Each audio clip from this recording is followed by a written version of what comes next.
Item ಯಾವುದೇ ಇರಲಿ try ಮಾಡಿ ಆಚಿ ಚಿಕನ್ ಮಸಾಲಾ. ಆಚಿ ಚಿಕನ್ ಮಸಾಲಾ. ಗ್ಯಾಸ್ ಸಿಲಿಂಡರ್ ಆಯಿತು, ಈಗ ಅಡುಗೆ ಎಣ್ಣೆ ಸರದಿ. ಅಡುಗೆ ಎಣ್ಣೆ ಬೆಲೆ ಕೂಡ ಜಾಸ್ತಿ ಆಗ್ತಾ ಇದೆ. ಇದೆಲ್ಲವೂ ಕೂಡ ಯುದ್ಧದ ಪರಿಣಾಮ.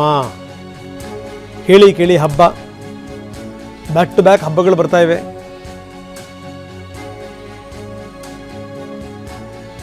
ಒಂದು ಕಡೆಗೆ ರಂಜಾನ್ ಇದೆ, ಇನ್ನೊಂದು ಕಡೆಗೆ ಯುಗಾದಿ ಹಬ್ಬ ಇದೆ. ಇಂಥ ಸಂದರ್ಭದಲ್ಲೇ ಆಯಿಲ್ಗೂ ಕೂಡ ತೊಂದರೆ ಉಂಟಾಗಿದೆ. ನಮ್ಮ ಪ್ರತಿನಿಧಿ ಅರುಣ್ ಈ ಎಣ್ಣೆ ವ್ಯಾಪಾರಿಗಳ ಜೊತೆ ಮಾತಾಡಿದ್ದಾರೆ. ಬನ್ನಿ ಏನು ಹೇಳ್ತಾರೆ ನೋಡೋಣ. ಇರಾನ್ ಇಸ್ರೇಲ್ ಯುದ್ಧದ ಭೀತಿ ಇದೀಗ ಸಿಲಿಂಡರ್ಗಳ ಸರ್ದಿ ಆಯಿತು. ಇದೀಗ ಮತ್ತೆ ಎಣ್ಣೆ ಆಯಿಲ್ ಅಡುಗೆಗೆ ಬಳಸುವಂಥ ಆಯಿಲ್ಗೂ ಸಹ ಈ ಭೀತಿ ತಟ್ಟಿದೆ ಅಂತ ಹೇಳ್ಬೋದು. ಸದ್ಯ ನೀವು ನೋಡ್ತಾ ಹೋಗ್ಬೋದು, ಈಗಾಗಲೇ ಆಯಿಲ್ ಅಂಗಡಿಯಲ್ಲಿದ್ದೀನಿ. ಈಗಾಗಲೇ ಬರಬೇಕಿದ್ದಂತಹ ಸಂಪೂರ್ಣ ಅಂದರೆ ಏನು ಈ ಅಡುಗೆ ಎಣ್ಣೆಗಾಗಿ ಬರಬೇಕಿದ್ದಂತಹ ಮಾಲ್ ಈಗ ಬಂದಿಲ್ಲ ಅಂತೇಳಿ ಇಲ್ಲಿನ ಮಾಲೀಕರು ಸಹ ಹೇಳ್ತಿದ್ದಾರೆ. ಯಾಕಪ್ಪ ಅಂದರೆ ಈಗಾಗಲೇ ಯುದ್ಧದ ಎಫೆಕ್ಟ್ನಿಂದ ರಫ್ತಾಗಬೇಕಿದ್ದಂಥ ಆಯಿಲು ಸಂಪೂರ್ಣವಾಗಿ ನಿಂತು ಹೋಗಿದೆ. ಈ ಏಜೆಂಟ್ಗಳಿಗೆ ಕೇಳಿದ್ರೆ ಕೇವಲ 100ರಿಂದ 200 ಕೇಳಿದ್ರೆ ಕೇವಲ ಅದರಲ್ಲಿ 10% ಅಂದರೆ ಕೇವಲ 20 ಆಯಿಲ್ ಟ್ಯಾಂಕರ್ಗಳು ಮಾತ್ರ ಕೊಡ್ತಾ ಇದ್ದಾರೆ ಅಂತ ಹೇಳ್ತಾರೆ. ಸದ್ಯ ನಮ್ಮ ಜೊತೆ ಇಲ್ಲಿನ ಮಾಲೀಕರು ಆದರೆ ಈ ಅಂಗಡಿಯ ಮಾಲೀಕರು ನಮ್ಮ ಜೊತೆ ಇದ್ದಾರೆ, ಅಜಯ್ ಅಂತ. ಅವ್ರನ್ನ ಮಾತಾಡ್ತಾ ಹೋಗ್ತೀನಿ. ಸರ್, ಯುದ್ಧದ ಎಫೆಕ್ಟ್ ಎಷ್ಟರ ಮಟ್ಟಿಗೆ ಆಯಿಲ್ ಮೇಲೆ ಬಿದ್ದಿದೆ ಸರ್? ಆಯಿಲ್ ಏನು ಬರ್ತಿಲ್ಲ ಸರ್. ಐಟಮ್ಮು ಈಗ 100 ಬಾಕ್ಸ್ ಕೊಡೋದಕ್ಕೆ 5 ಬಾಕ್ಸು 10 ಬಾಕ್ಸು ಈ ಥರ ಕೊಡ್ತಾರೆ. ನಾಳಿದ್ದು ಅಡ್ವಾನ್ಸ್ ಇಸ್ಕೊತಾರೆ, ಐಟಮ್ ಬರ್ತಾಯಿಲ್ಲ.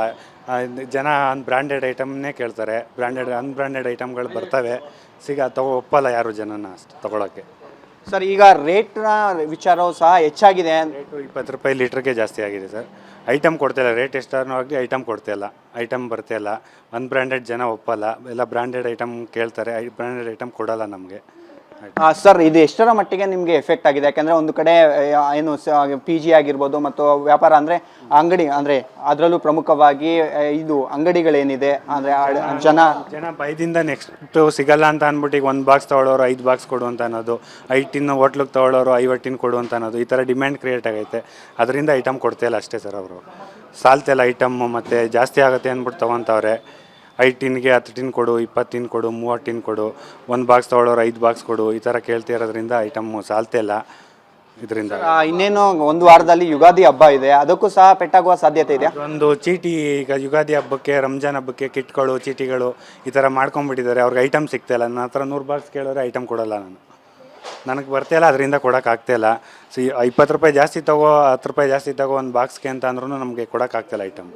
ಅದರಿಂದ ಇದಿಷ್ಟು ಇಲ್ಲಿಯ ಅಂಗಡಿಯ ಮಾಲೀಕರ ಮಾತಾಗಿದೆ. ಯಾಕಂದರೆ ಈಗಾಗಲೇ ರಫ್ತಾಗಬೇಕಿದ್ದಂಥ ಆಯಿಲ್ಗಳು ಸಂಪೂರ್ಣವಾಗಿ ಸ್ಥಗಿತಗೊಂಡಿದೆ. ಇದರ ಬೆನ್ನಲ್ಲೇ ಒಂದು ಕಡೆ ಆಯಿಲ್ನ ಬೆಲೆಯೂ ಸಹ ಏರಿಕೆಯಾಗಿದ್ದು, ಈಗಾಗಲೇ ಅಂದರೆ ಮುಂದಿನ ವಾರದಲ್ಲಿ ಯುಗಾದಿ ಹಬ್ಬದ ಬೆನ್ನಲ್ಲೂ ಸಹ ಇದರ ಏನು ಪೆಟ್ಟೇನಿದೆ ಅದು ಜಾಸ್ತಿ ಮಟ್ಟದಲ್ಲಿ ಬೀಳುವ ಸಾಧ್ಯತೆ ಇದೆ ಅಂತೇಳಿ ಈಗಾಗಲೇ ಮಾಲೀಕರು ಸಹ ಹೇಳ್ತಿದ್ದಾರೆ. ಕ್ಯಾಮ್ರಾ ಪರ್ಸನ್ ವಾಲಿ ಜೊತೆ ಅರುಣ್ ಕುಮಾರ್, TV9 ಬೆಂಗಳೂರು.